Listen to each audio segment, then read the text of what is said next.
दोस्तों आज की वीडियो काफ़ी ज़्यादा आपके लिए इंपॉर्टेंट है क्योंकि आज हम चर्चा करने वाले हैं कि अगर आप रिलेशनशिप में हो और आपका पार्टनर है वो आपके साथ बदतमीजी करता है या आपको ऐसा लगता है कि मैं रिलेशन में हूं लेकिन वो रिलेशन में होने के बावजूद ऐसा क्यों नहीं दिखा रहा है कि वो भी एक रिलेशनशिप में है, वो भी एक पार्ट है रिलेशनशिप का, वो भी मेरा पार्टनर है। कई बार ऐसी सिचुएशंस आ जाती है दोस्त कि रिलेशनशिप में हमारा ही पार्टनर हमारे लिए सबसे ज़्यादा बोझ बन जाता है और हम समझ नहीं पाते हैं कि आप करें तो करें क्या करें। लेकिन पहले करें तो करें क्या करें, इससे पहले ये जरूर जानना चाहिए कि आपका पार्टनर आपके लिए परफेक्ट है कि नहीं। क्योंकि जो पार्टनर होता है ना, देखिए जब पार्टनर अच्छा होगा, आपको समझने वाला होगा, तो जाहिर सी बात है कि आपके रिलेशनशिप में प्रॉब्लम क्रिएट ही नहीं होंगी। लेकिन अगर आपका पार्टनर ऐसा है जो आपको समझता ही नहीं है, जो आपकी वैल्यूएशन को समझता नहीं है, जो आपको प्रायोरिटी नहीं देता है, समझ लीजिए आप कहीं ना कहीं गर्त में हो। दो कंडीशंस होती हैं, या तो आप रिलेशनशिप को छोड़ दो या तो आप रिलेशनशिप को कैरी करो। लेकिन पहले समझो कि आपको रिलेशनशिप को छोड़ना है कि कैरी करना है, इससे पहले कि हमारा पार्टनर है कैसा, असल में बदतमीज यानी टॉक्सिक है कि नहीं, कि हम फालतू में ही उसको टॉक्सिक समझ रहे हैं। कई बार सिचुएशंस हमें वो दिखा देती है जो असल में इंसान होता ही नहीं है।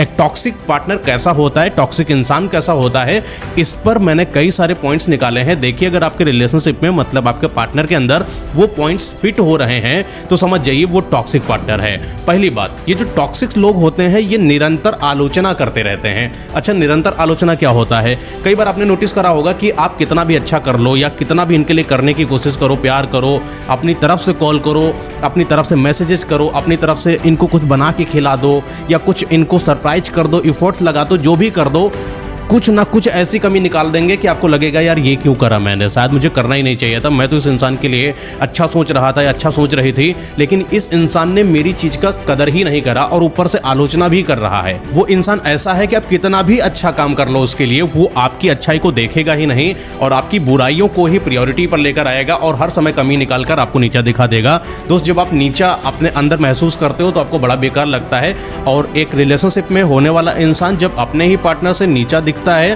तो उसको बहुत ज्यादा खराब लगता है। ये साइन है कि आपका पार्टनर टॉक्सिक है। और दूसरा पॉइंट है भावनात्मक नियंत्रण, मतलब कि हमारा पार्टनर जो होता है हमारी भावनाओं के साथ खेलता है, चाहे उसको ब्लैकमेल करना पड़े या साइकोलॉजिकल पैटर्न को यूज करना पड़े, वो इमोशनली ब्लैकमेल करता चला जाता है। और कई बार हमें लगता है कि शायद हम ही गलत हैं, हम ही ने उसको इतना ज्यादा प्रताड़ित करा है और हमें ऐसा नहीं करना चाहिए था, वरना उसकी जिंदगी बर्बाद हो रही है। और हर करे धरे का जिम्मेदार हम अपने आप को समझना स्टार्ट कर देते हैं। वो भावनात्मक तरीके से इमोशनली आपको कंट्रोल करता है, आपको कहीं पर मिलने नहीं जाने देता है। लेट भी आप कहीं पर मिलने जाते भी हो तो आपको ऐसे ब्लैकमेल करेगा कि उसको ज्यादा फर्क नहीं पड़ रहा है, आपके कारणों की वजह से उसको फर्क पड़ रहा है। सिचुएशन उसने खराब नहीं करी है, लेकिन आपने कुछ ऐसा जरूर कर दिया है जिससे उसकी सिचुएशन खराब हो चुकी है, उसका दिन खराब हो गया, उसका काम में मन नहीं लग रहा है, उसकी नींदें हराम हो चुकी हैं। आपको अंदर ही अंदर गिल्ट फील होता है और आपको लगता है कि शायद मुझे ऐसा नहीं करना चाहिए था, मुझे उसको बिना बताए या उससे बिना परमिशन लिए ऐसा नहीं करना चाहिए था।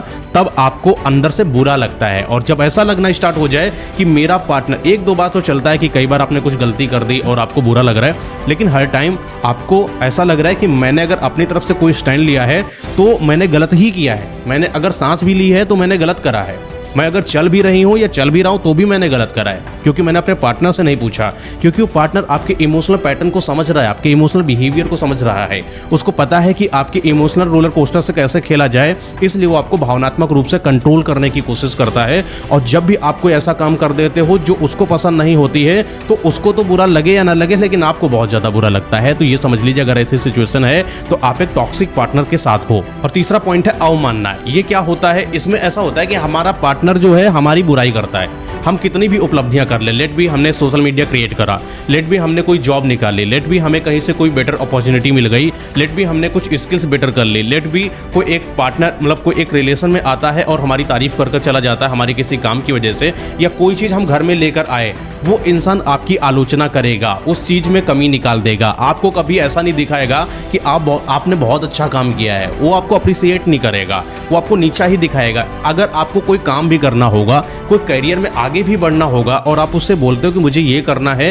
तो वो आपको ऐसा दिखा देगा कि आपको ये काम नहीं करना चाहिए क्योंकि ऐसा करने पर आपके साथ ऐसा हो जाएगा, फिर आपकी ज़िंदगी बर्बाद हो जाएगी। और आपकी ज़िंदगी बर्बाद मतलब रिलेशनशिप का डैमेज हो जाना। वो आपको कहीं ना कहीं कुछ ऐसी चीज़ें दिखा देगा जहां आपको लगेगा यार ऐसा नहीं होना चाहिए, मतलब कि मुझे अपने करियर में ऐसा स्टेप नहीं लेना चाहिए वरना चीज़ें हमारी बर्बाद हो जाएंगी। आप कितने भी अच्छे इंसान हो, आपको कितनी भी दुनिया से तारीफ मिल जाए, लेकिन आपको अंदर से ही एक सेल्फ सेटिस्फेक्शन नहीं मिलेगा क्योंकि आपका पार्टनर आपकी उपलब्धियों का बखान या बयान या एक तरीके से बड़ाइयाँ नहीं करेगा, वो आपकी बेइज्जती ही करेगा, आपको नीचा ही दिखाएगा। ये भी एक साइन होता है कि आपका पार्टनर बहुत ही ज़्यादा टॉक्सिक है, वो आपकी फीलिंग को बिल्कुल भी नहीं समझता है। एंड नेक्स्ट पॉइंट है अत्यधिक स्वार्थी होना। ये जो पार्टनर्स होते हैं, जो टॉक्सिक वाले होते हैं, इनको स्वार्थ से ज़्यादा कुछ नहीं चाहिए। इनका मन करेगा तो मैसेज करेंगे, मन करेगा तो कॉल करेंगे, मन करेगा तो आपके साथ रहेंगे, मन करेगा तो हंस खेल लेंगे, मन करेगा तो आपको घुमा भी देंगे, सरप्राइज भी कर देंगे। अगर मन नहीं करा तो नहीं करेंगे। इनका स्वार्थ अगर उस चीज़ में नहीं है तो ये नहीं करेंगे। देखिए, स्वार्थ का मतलब ये नहीं होता है कि कोई इंसान सिर्फ अपना ही फायदा सोच रहा हो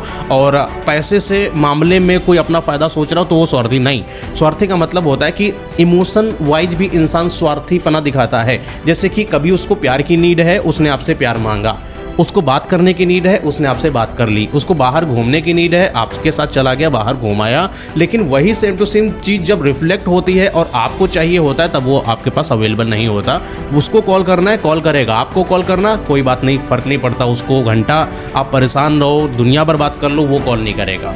अपनी तरफ से उसकी कॉल या मैसेजेस आकर ये नहीं पूछेंगी कि बताओ तुम कैसे हो, तुम्हारा दिन कैसा है, तुम्हारी हालत कैसी है, तुम हो कौन। मतलब एक तरीके से आपके बारे में जानना तक पसंद नहीं करता। ये जो पार्टनर्स होते हैं ना, अपने ही पार्टनर की गतिविधियों के बारे में तलक नहीं जानते।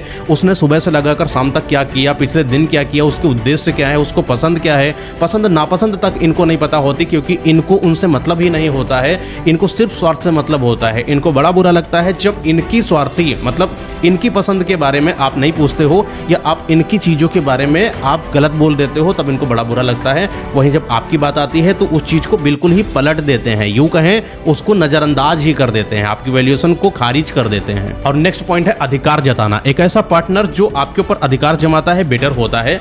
आपका पार्टनर आपके ऊपर अधिकार नहीं जमाएगा तो किसके ऊपर जमाएगा। लेकिन अधिकार जमाने की भी एक सीमा होती है कि आप किसके ऊपर कितना अधिकार जमाओगे। अधिकार कोई माँ बाप भी अगर अपने बच्चे पर जमाता है, जब ज़्यादा अधिकार जमाता है तो माँ बाप भी खलने लगते हैं। एक समय पर बच्चा अगर बदतमीजी करता तो माँ बाप के लिए खलता है। सेम वही रिलेशनशिप में हमारा पार्टनर है, हमें आज़ादी देना है उसको कि वो हमारे बारे में जाने, लेकिन हमें इतनी भी आज़ादी नहीं देना है कि वो हमारे जीने के ढंग, चलने के तरीके, रहने के ढंग और सोचने का तरीका सब पर ही अपना कंट्रोल कर ले। ये जो टॉक्सिक लोग होते हैं ये अधिकार जमाते हैं आपके व्यक्तिगत पैटर्न पर भी। आपकी सोच क्या है, आपकी राय क्या है, आपने ऐसा क्यों सोचा, आपने वैसा क्यों करा, आपने सोच तलाक क्यों लिया। कुछ तो मैंने पार्टनर्स ऐसे देखा है कि अपनी पार्टनर या अपने पार्टनर के सपने तक को कंट्रोल करते हैं कि तुम्हारे सपने में ये चीज़ कैसे आ गई, तुम्हें तो आना ही नहीं चाहिए था, इसका मतलब तुम पूरे दिन में यही सोचती रहते हो, यही सोचते रहते हो, तभी तुम्हारे सपने में ये सब आ रहा है। उनका कंट्रोल इतना होता है कि वो आपके सपने तक देखने में अधिकार जमा सकते हैं। तो ऐसे पार्टनर थोड़ा सा टॉक्सिक हो जाते हैं, क्योंकि देखिए शक करना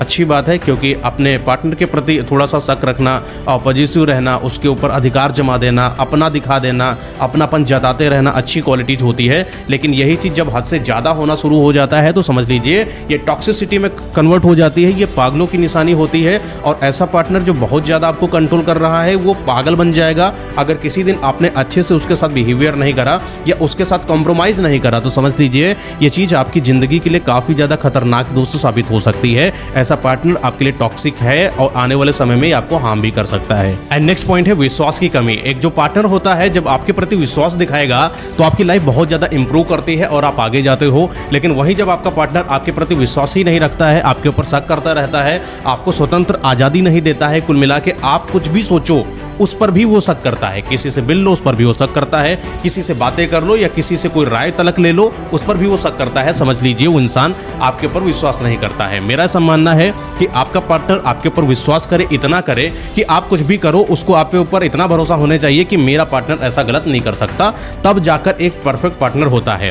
लेकिन वही बात आती है कि थोड़ी सी इनसिक्योरिटी शक किसी इंसान के अंदर अगर नहीं है, वो इंसान आपको प्यार भी नहीं कर सकता सही से। लेकिन जब शक हद से ज़्यादा हो जाए, कई शक इतने ज़्यादा हो जाते हैं कि इंसान की टॉक्सिसिटी इतनी ज़्यादा बढ़ जाती है कि लाइफ बर्बाद हो जाती है। अगर आपका पार्टनर इतना ज़्यादा शकी है कि आपको जीने की आज़ादी ही नहीं मिल पा रही है, सोचने की आज़ादी नहीं मिल पा रही है, तो समझ लीजिए कि आपकी ज़िंदगी तो बेकार हो ही गई, क्योंकि आप अपना व्यक्तित्व तो खो ही दिए, आप किसी और इंसान की कठपुतली बनकर ही अपना जीवन गुजार रहे हो। अगर उसको कोई भी चीज़ ऐसी लगती है जैसे लगे कि ये इंसान मुझे धोखा दे रहा है, वो कलह मचा देगा। और अपने पार्टनर के प्रति अगर थोड़ी भी कलह हो जाए तो समझ लीजिए आपकी लाइफ बर्बाद होती है, पूरा दिन ऐसे निकल जाता है। जैसे लगता है कुछ किया ही नहीं, पूरी जिंदगी बर्बाद होना शुरू हो जाती है।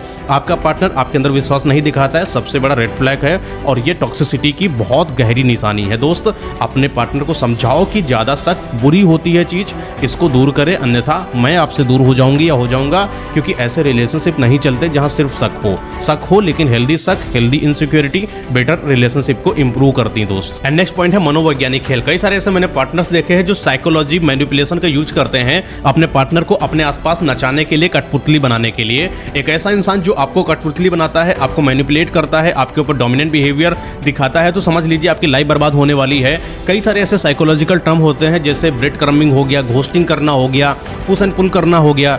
यानी इन सब चीज़ों में अगर मैं एक चीज़ बताऊं कि एक पार्टनर है आपके साथ बहुत प्यार करेगा, फिर एकदम से छोड़ देगा आपको, फिर आपको बेचैनी सी होगी कि इसने ऐसा क्यों करा, अभी तक तो सब कुछ बढ़िया चल रहा था, अचानक ऐसा क्यों कर दिया, मैंने शायद कोई गलती कर दी। आपको अपने अंदर ही डाउट होने लगता है। वो इंसान ऐसी कुछ टेक्निक का यूज करेगा कि आपको अपने ऊपर डाउट होगा कि मैंने ऐसा गलत कर दिया, शायद मेरी वजह से इसका दिल टूट गया, शायद मुझे ऐसा नहीं करना चाहिए था। आप अंदर ही अंदर खुद को हार्म करोगे, हताश होगे, हर्ट होगे और इसको बड़ा अच्छा लगेगा, क्योंकि ये साइकोलॉजिकल मैनिपुलेशन टेक्निक का आपके साथ यूज कर रहा है। अगर कोई भी पार्टनर आपके ऊपर ब्रेड क्रम्बिंग या घोस्टिंग या पुश एंड पुल एक्टिविटी आपके ऊपर ट्राई करता है, ऐसा पार्टनर आपके लिए टॉक्सिक हो सकता है, इन फ्यूचर आपको बर्बाद करेगा। आज आप रिलेशनशिप में हो, कल शादी हो जाएगी, सोचो उस पार्टनर की मानसिकता कैसी होगी जो आज ही आपको घोस्टिंग करने की कोशिश करता है, आपको नो कॉन्टैक्ट रूल पे ले जाने की कोशिश करता है। मतलब कभी कॉल किया, कभी नहीं कॉल किया, या कॉल ही नहीं करा। जब आपने पूछा कि आपने ऐसा क्यों करा तो उसने बोला कि मुझे कोई ऐसा काम पड़ गया। वो फटाफट काम को आगे ले आता है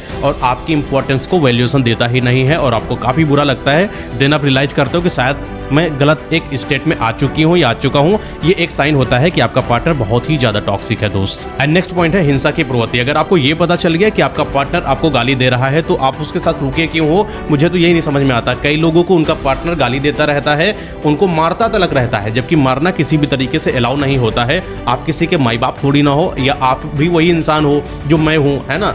आप फीमेल हो या मेल हो, 2 या 3-4 साल का अंतर है, या हो सकता है सेम ही एज में हो, लेकिन इसका मतलब ये नहीं है कि आप मुझे मार दोगे। मारना बहुत ही गलत होता है, किसी भी इंसान को मारना नहीं चाहिए। मारने से आप अपना डोमिनेंट बिहेवियर दिखाते हो और सामने वाले को बेवकूफ़ समझते हो, और सामने वाला भी अपने आप को बेवकूफ़ ही समझता है क्योंकि उसको थप्पड़ पड़ गया है या उसको बेल्ट पड़ गई, कुछ भी जिस तरीके से उसने मारा या उसने गाली दी। ये तरीका अगर आपके रिलेशनशिप में अप्लाई हो रहा है तो आप समझ लीजिए आप एक बहुत गंदे इंसान के साथ हो। आपको जल्द से जल्द उस इंसान से दूरी बनानी चाहिए। चाहे वो इंसान आपके साथ घिड़घिड़ाए, माफ़ी मांगे, सब कुछ कर ले कि मैंने एक बार किया है, बाद में नहीं करूँगा, एक बार मुझे माफ़ कर दो, कभी भी एक मौका मत दीजिएगा। एक बिहेवियर होता है ह्यूमंस के अंदर, अगर उसके अंदर था ही नहीं तो उसने ऐसा एक्ट करा ही क्यों। अगर प्यार करता तो आपको मारता ही नहीं, प्यार करता तो आपको गाली देता ही नहीं। लेकिन आज उसने आपको मारा है, आज उसका हाथ साफ हुआ है, आज उसका हाथ खुला है, तो कल को भी खुलेगा। ये समझ लीजिए कि कल और ज़्यादा तकलीफ दे सकता है आपको और ज़्यादा गहरा घाव भी दे सकता है आपको। हो सकता है कि आप कोई चीज़ करने के लायक ही ना बचो।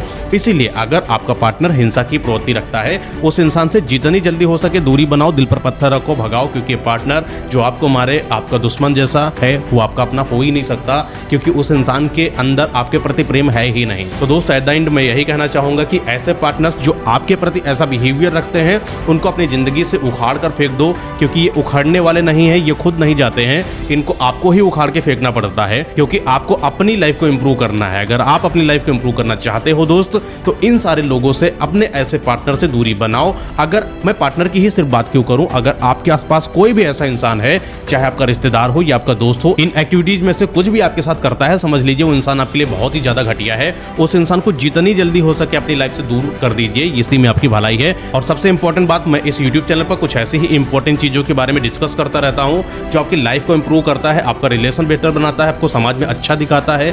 जहां पर भी जाते हो आपको सम्मान मिलता है। कई सारे मस्कुलिन तरीके जो होते हैं, कई सारे लड़कों के लिए क्वालिटीज, लड़कियों को कैसे रहना चाहिए, बहुत से ऐसे समाज के वो मुद्दे होते हैं जिन पर लोग बात नहीं करते हैं। मैंने उन पर खुलकर बात करी है। आप हमारे यूट्यूब चैनल पर देखिए, कई सारे टॉपिक्स हैं जिन पर मैंने खुलकर चर्चा करी है, शायद आपको पसंद आ जाए। अगर आपको चीज़ें पसंद आती हैं तो हमारे चैनल को सब्सक्राइब करिए, और वीडियो पसंद आए तो लाइक करके जरूर जाइएगा। धन्यवाद दोस्त।